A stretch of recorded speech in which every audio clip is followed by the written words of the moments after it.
Research has shown that homeless children face a range of challenges to their health, emotional well-being, and safety, and that these challenges can affect their experiences in school. A new analysis in the Condition of Education report explores the latest data on student homelessness in U.S. public schools. The report uses data from the Department of Education's EdFacts collection to describe rates of student homelessness and how they vary across the country. The analysis also describes the characteristics of the homeless student population. During the 2014-15 school year, 2.5% of U.S. public school students were identified as homeless, meaning that they lacked a fixed, regular, and adequate nighttime residence. 76% of homeless students were doubled up or sharing housing due to loss of housing, economic hardship, or other reasons such as domestic violence. 7% were living in hotels or motels, and 14% were living in shelters, transitional housing, or awaiting foster care placement. 3% were unsheltered, for example, those living in cars, parks, and abandoned buildings.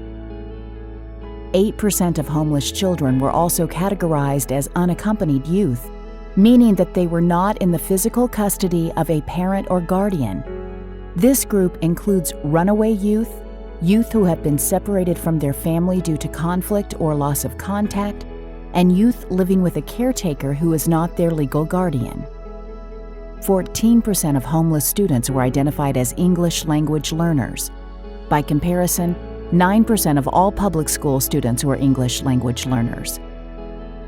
A higher percentage of homeless students are students with disabilities, 17%, compared to 13% of all public school students. In 2014-15, the rate of student homelessness was highest in city districts compared to town, rural, and suburban districts. The rates of homelessness were lowest in the suburbs, yet these districts enrolled 422,000 homeless students. 578,000 homeless students were enrolled in city districts, while smaller numbers were enrolled in rural and town districts. These data show that student homelessness is a challenge for communities across the country. You can learn more about homelessness in U.S. public schools by visiting nces.ed.gov to read the full report and explore data for your state or school district.